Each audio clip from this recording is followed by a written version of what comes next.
Class 10th subject biology Hindi medium classes.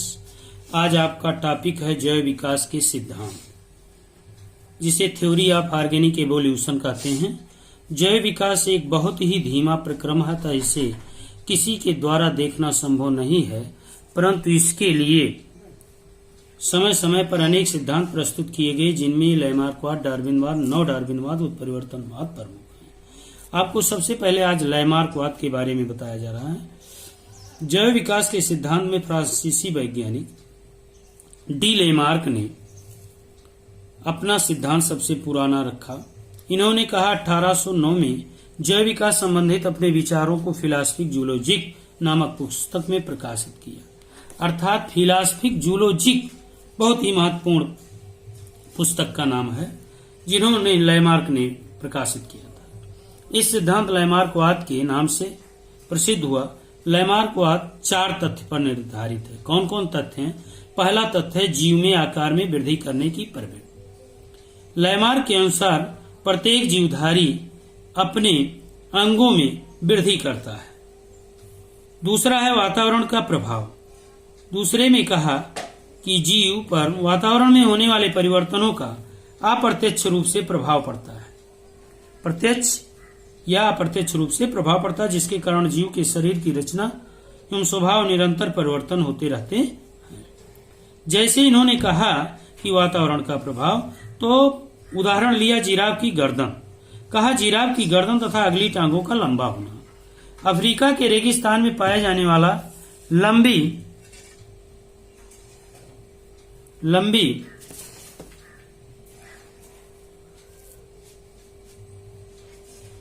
गर्दन वाला आधुनिक जिराफ ऊंचे ऊंचे वृक्षों की पत्तियों को खाकर जीवन निर्वाह करता है। इसके पूर्वज मृग हिरण के समान छोटी गर्दन वाले थे और घास व शाकीय पौधे खाकर जीवन निर्वाह करते थे। इस प्रकार कुछ समय बाद देखने में मिला, इन्हें दिखाई दिया। कुछ समय बाद भूमि बंजर हो गई। अतः जिराफ ने वृक्षों की पत्तियां चबाना प्रारंभ कर दिया।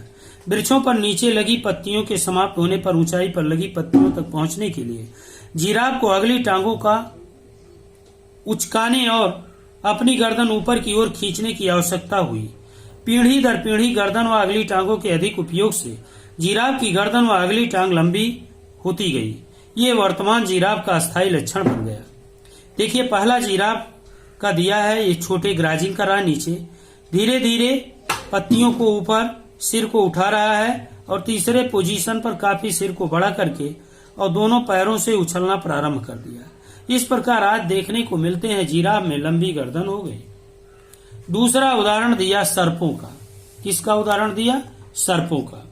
कहा इन्होंने सर्प में टांगों का ना होना। लैमार्क के अनुसार वातावरण के प्रभाव से ही आधुनिक सर्प का विकास हुआ है।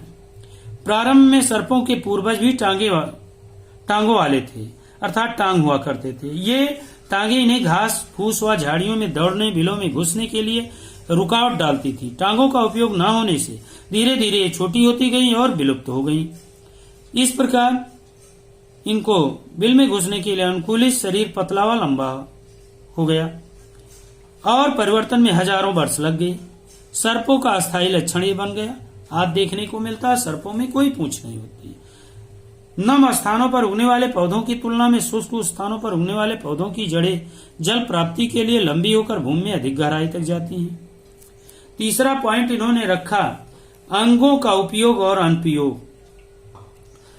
परिवर्तित नए वातावरण में जीव की नई आवश्यकताएं उत्पन्न होती हैं, जिनकी पूर्ति के लिए जीवों को कुछ अंगों का अधिक उपयोग करना पड़ता है, जिससे वह अंग अधिक विकसित और मजबूत हो जाते हैं, जिसे उपार्जित लक्षण कहते हैं। तो कुछ अंगों का उपयोग बहुत कम होने के कारण उनका ह्रास हुआ और कभी कभी ये अंग लुप्त हो गए। तो इस प्रकार से इन्होंने कहा कि अवशेषी अंग के रूप में पाए गए, जैसे मनुष्यों में बाह्यकरण की पेशियां, निमेषक पटल आदि। चौथा पॉइंट रखा उपार्जित लक्षणों की वंशागत। वातावरण के प्रभाव से अंगों के उपयोग व अनुपयोग से जीवधारियों के शरीर में विभिन्न लक्षण विकसित हो जाते हैं और वह वंशागत होने के कारण माता पिता से उनकी संतानों में पहुंच जाते हैं। ऐसे लक्षणों को जो किसी जीवधारी के जीवन काल में उपरोक्त कारकों से विकसित होते हैं, उपार्जित लक्षण और उनके संतानों में पहुंचने की क्रिया को लक्षणों की वंशागत कहती है। इस प्रकार इनके 4 ये पॉइंट थे। अब आगे इनकी लैमार्कवाद की कुछ आलोचना हुई। लैमार्कवाद की आलोचना ये हुई कि यदि लैमार्क ने कहा कि अधिक अंगों का उपयोग तथा अनुपयोग करने से अगली पीढ़ी में परिवर्तन हो जाता है, तो बाद में वैज्ञानिक ने कहा कि यदि पहलवान का बच्चा क्यों नहीं पहलवान होता है, क्योंकि वो जीवन भर पहलवानी करता है।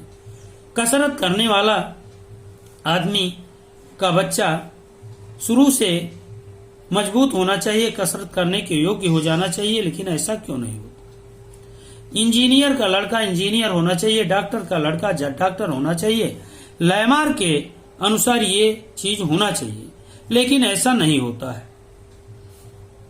इसलिए लैमार्कवाद की विचारधारा के अनुसार जैव विकास के क्रम में शरीर के आकार बढ़ता है।